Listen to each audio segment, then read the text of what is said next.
Reading a lot of headlines? Learning a lot about the market? What's really going on? Stay tuned, I'll tell you what's happening in the King County real estate market. In King County in June, each week we saw the number of homes going under contract again exceeding the number of homes coming onto the market. This means that the demand is going up while the supply is staying steady or going down a little bit. So this is a little bit different than what we saw in the first few months of the year.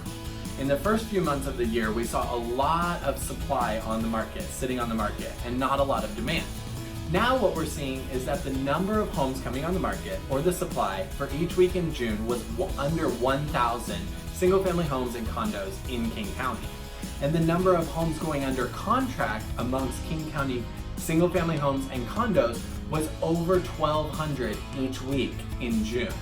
Now that number continued to rise week over week in June, starting at just under 1,200 and ending at over 1,400 homes going under contract in the King County market in the last week in June. Now you're probably wondering, well, what does this mean? Why is this important? Well, we see that buyers are back out in the market now, and they're actually going under contract on homes.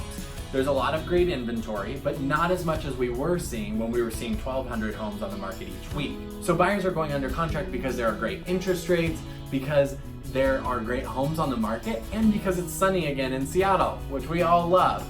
So we're seeing a pickup in the buyer activity in the market, and we see more homes going under contract than we see number of listings coming onto the market. This is great news for sellers who are trying to get their homes sold at this time.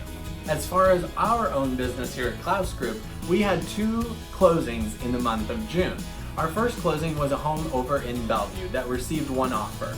We thought that we would get multiple offers on this home, and we had a ton of people through the home during the open houses, and we ended up receiving 1 really great full price offer and closing on that within 30 days. Now our second one was a buyer that we helped represent who got into contract on a condo. Now with this closing, what we did was we negotiated a full price offer, but we actually got the buyer $20,000 back in closing costs from the seller. And we negotiated a couple of inspection repairs during the process.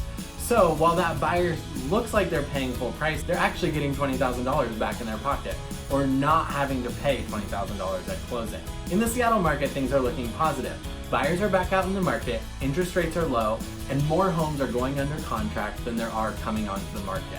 There's your June market update for Seattle and the East Side in King County. If you have any questions, feel free to reach out to me, DM me, email me, and make sure you subscribe to our YouTube channel. Don't forget to click that button. See you next week.